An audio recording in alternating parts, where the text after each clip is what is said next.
तंत्र से किसी को पागल किया जा सकता है, किसी को मारा जा सकता है, किसी को वश में किया जा सकता है। ओम जय हनुमान कालिका, जय श्री महाकाल।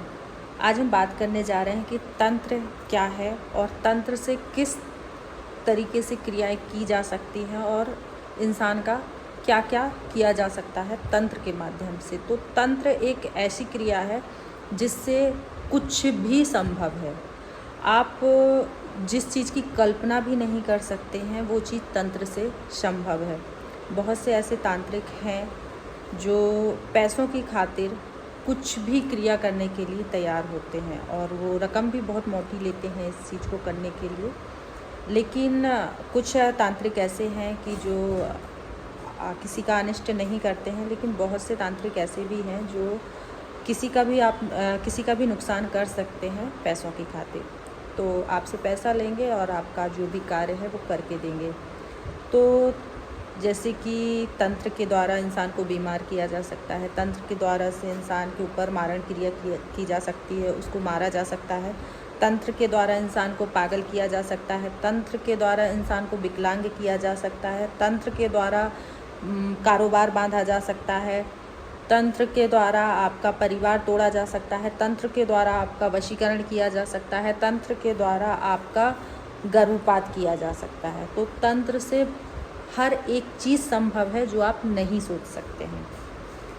तो तंत्र की जो क्रियाएं हैं वो शमशान की शक्तियों से होती हैं। शमशान की जो शक्तियां होती हैं, कुछ मैली विद्याएं होती हैं और कुछ अच्छी विद्याएं होती हैं। तंत्र में दोनों ही विद्याओं का उपयोग किया जा सकता है। तो जैसे कि लोग तंत्र में माँ कालिका का भी लोग सहारा लेते हैं, भैरव बाबा का भी लेते हैं, मशान का लेते हैं और मशानी का लेते हैं। तो मशान और मशानी का प्रयोग जब किसी पे किया जाता है तो बीमारी के लिए किया जाता है। बीमारी के लिए आपको मशान के द्वारा बीमार किया जा सकता है। धीरे धीरे आप बीमार होने लगेंगे। जब आपके ऊपर मशान भेजा जाएगा तो आप धीरे धीरे बीमार होने लगेंगे और आपके घर में दरिद्रता और नींद, जिसके ऊपर मशान क्रिया होगी उसको नींद बहुत ज़्यादा आएगी और चिड़चिड़ापन बहुत ज़्यादा रहेगा और धीरे धीरे धीरे वो पैरालिसिस का भी शिकार हो सकता है। और एक वक्त ऐसा आता है कि इंसान आत्महत्या भी कर लेता है। क्या होता है, एक टाइम पीरियड होता है जब कोई शक्ति आपके ऊपर, कोई भी मशान क्रिया आपके ऊपर की जाती है तो एक टाइम पीरियड होता है कि आपको इस टाइम से इस टाइम के बीच में बीमार रखा जाएगा। आप इस टाइम से इस टाइम के बीच में बीमार रहेंगे। इस टाइम के बाद आपकी मृत्यु होगी। मृत्यु आपकी कैसी होगी?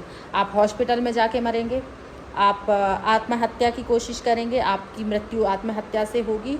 वो एक टाइम पीरियड होता है। और जो शमशान की शक्तियाँ होती हैं उनको भोग देकर वो कार्य करवाया जाता है। उनको पहले वो कार्य लोग काली से भी करवाते हैं, भैरव से भी करवाते हैं और मशान से भी करवाते हैं, कुलदेवी से भी करवाते हैं, मशानी से भी करवाते हैं।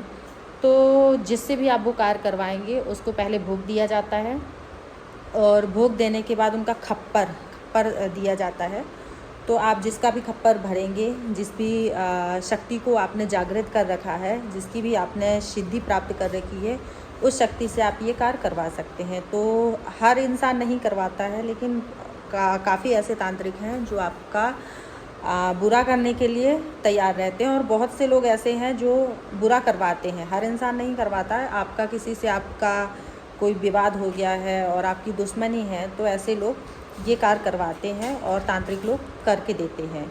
और ये जो लोग बोलते हैं कि ऐसा कुछ नहीं होता है, तो ऐसा बिल्कुल होता है। बहुत से तांत्रिक ऐसे हैं जो मारण क्रिया करते हैं, जैसे मूठ भेजना हो गया।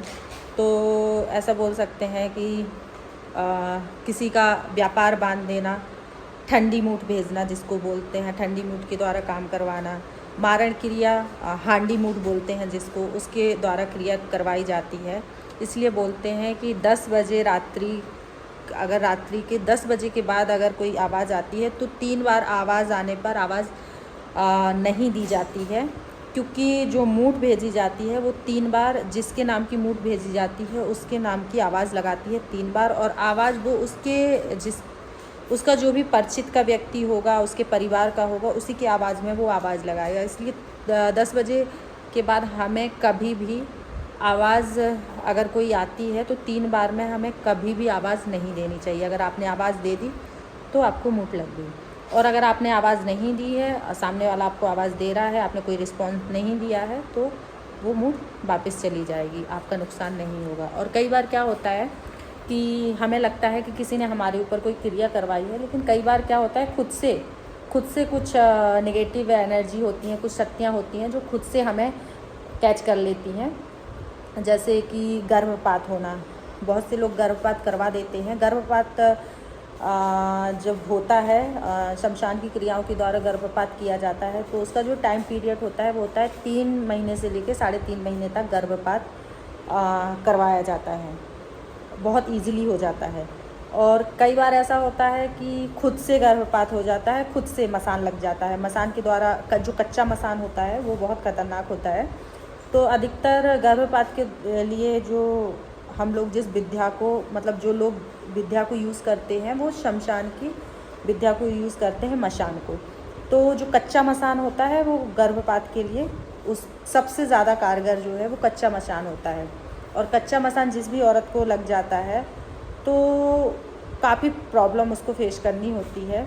और वशीकरण भी करवाया जाता है। और किन किन चीज़ों से वशीकरण या फिर मारण क्रिया, मतलब तंत्र विद्या संभव है?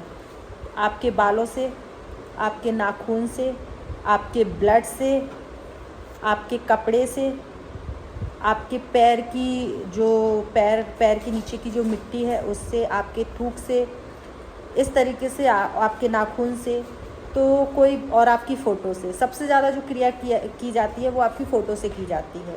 वशीकरण जो होता है वो सबसे ज़्यादा फ़ोटो से होता है, और आपके पहने हुए कपड़े से।